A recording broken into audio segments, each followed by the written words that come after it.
নমস্কার বন্ধুরা, আশা করছি সবাই ভালো আছেন, সুস্থ আছেন। সকল বন্ধুদের আমার রান্নাঘরে স্বাগত জানাই।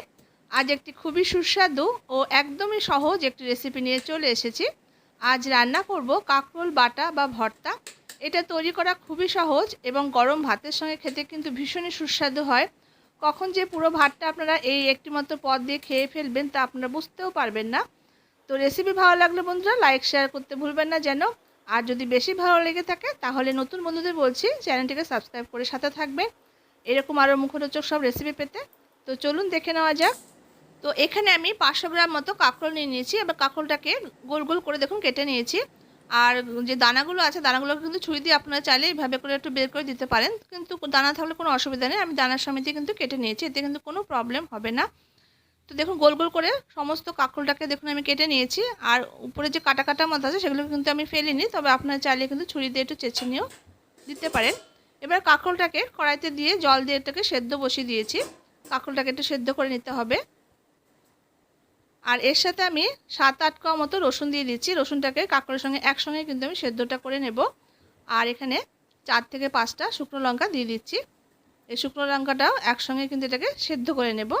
তবে আপনারা চাইলে এটার সঙ্গে কাঁচা লঙ্কা অ্যাড করতে পারেন যদি ঝালটা একটু বেশি পছন্দ করেন খেতে।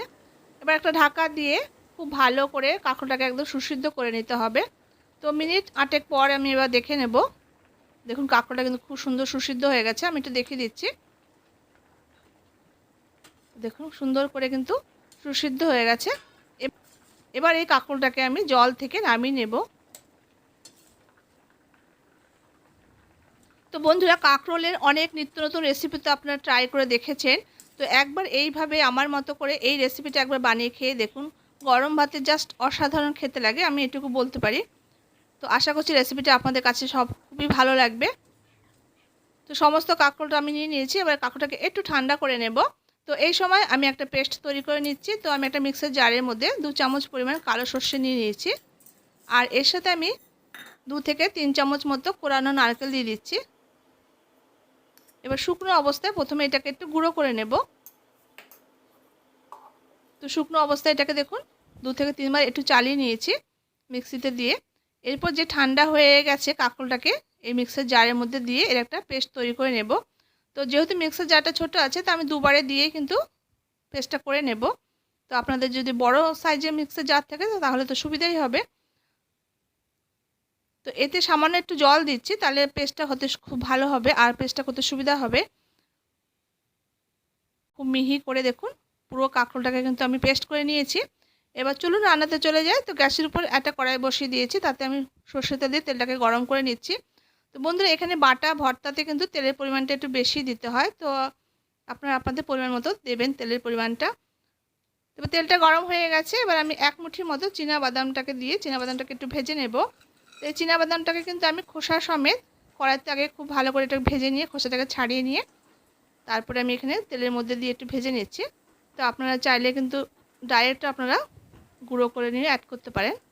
তো আমি এইভাবে করে একটু ভেজে নিচ্ছি, তাহলে কিন্তু খেতে ভালো লাগবে বেশি। তো দেখুন নাড়াচাড়া করে হালকা করে একটু বাদামি করে বাদামটাকে ভেজে নিয়েছি। এবার বাদামটাকে তেল ছেঁকে ছেঁকে তুলে নিচ্ছি।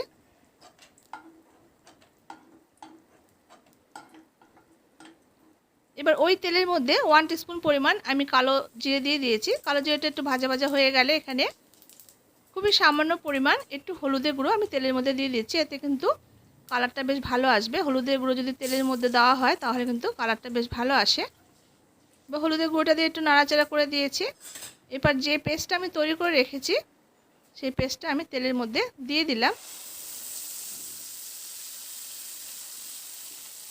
এবার অনবরত নাড়াচাড়া করে এটাকে একদম ড্রাই করে নিতে হবে। খুবই সিম্পল কিন্তু খুবই টেস্টি একটা রান্না। তো আশা করছি আপনাদের কাছে খুব ভালো লাগবে। এবার কন্টিনিউয়াসলি এটাকে নাড়াচাড়া করে মিডিয়াম টু লো ফ্লেমে এটাকে একদম শুকিয়ে নিতে হবে। আর এটাকে কন্টিনিউ কিন্তু নাড়াচাড়া করতে হবে, এটা একটু লেগে যাওয়ার একটু চান্স থাকে কাঁকরোল বাটাটা। তো সেদিকটা আপনারা খেয়াল রাখবেন। এবার একটু নাড়াচাড়া করে দেওয়ার পর এখানে টেস্ট হিসাবে লবণটা দিয়ে দিচ্ছি। আর খুবই সামান্য পরিমাণ একটু চিনি অ্যাড করব। যেহেতু নারকেল বাটা দিয়েছি তো সামান্য পরিমাণ একটু চিনি অ্যাড করতে হবে, তাহলে খেতে ভালো লাগবে। আর নারকেলটা যেহেতু মিষ্টি মিষ্টি তো সামান্য একটু চিনি অ্যাড করলেই হবে। লবণ আর চিনিটা দিয়ে আরও কয়েক মিনিট মিডিয়াম টু লো ফ্লেমে খুব ভালো করে এটাকে অনবরত নাড়াচাড়া করে একদম শুকনো মতো করে নেব।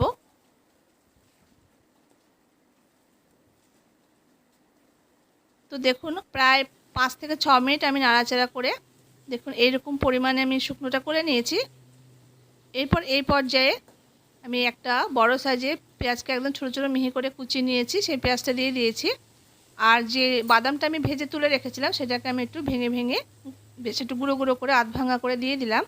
আর কাঁচা পেঁয়াজটা আমি এই সময় দিয়েছি। এইভাবে করে কাঁচা পেঁয়াজ দিয়ে একবার এইভাবে ট্রাই করে খেয়ে দেখবেন, দারুণ লাগে।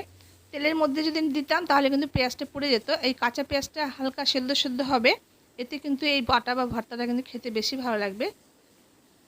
তো এবার পেঁয়াজটা আর বাদামটা দিয়ে আরও মিনিট 5-7 মতো আমি কন্টিনিউ এটাকে নাড়াচাড়া করে একদম ড্রাই করে নিয়েছি। দেখুন বন্ধুরা উঠে উঠে আসছে। যখন দেখবেন এই চারদিক থেকে এরকম উঠে উঠে আসছে তখন বুঝতে পারা যাবে যে এটা হয়ে এসেছে। এরপর আমি নামানোর আগে উপর থেকে একটু কাঁচা সরষের তেল ছড়িয়ে দিয়ে এটাকে সার্ভ করে নেব। তো দেখুন বাটা বা ভর্তাটা কিন্তু আমার একদম রেডি। আর দেখুন কতটা সুন্দর দেখতে হয়েছে। তো ভীষণই মুখরোচক, ভীষণই টেস্টি এই কাঁকরোল ভর্তা একদম তৈরি গরম গরম ভাতের সাথে সার্ভ করার জন্য। তো আমি একটা প্লেটে এটাকে সার্ভ করে নিচ্ছি। দেখুন বন্ধুরা দেখতে কতটা টেস্টি লাগছে। আর কাঁচা পেঁয়াজগুলো দেওয়াতে দেখুন কাঁচা পেঁয়াজগুলো বেশ সুন্দর একটু সেদ্ধ সেদ্ধ মতো হয়ে গেছে, কতটা ভালো লাগছে দেখতে। আর এইভাবে কিন্তু খেতে ভালো লাগবে। তো দেখুন বন্ধুরা কতটা সুন্দর দেখতে লাগছে, ভীষণই টেস্টি হয় খেতে। এইভাবে একবার অবশ্যই ট্রাই করে দেখবেন। আর খাওয়ার সময় ওপর থেকে একটু কাঁচা সর্ষের তেল ছড়িয়ে দিয়ে পরিবেশন করুন। গরম ভাতে আর কিচ্ছু দরকার পড়বে না। এই একটি মাত্র পদ হলে পুরো ভাতটাই আপনারা খেয়ে ফেলতে পারবেন, এতটা টেস্টি খেতে হয়। আর এই বাদাম দেওয়ার জন্য এই টেস্টটা কিন্তু দ্বিগুণ বেড়ে যায়। তো রেসিপি ভালো লাগলে চ্যানেলটিকে সাবস্ক্রাইব করে সাথে থাকবেন। দেখা হচ্ছে নেক্সট রেসিপিতে।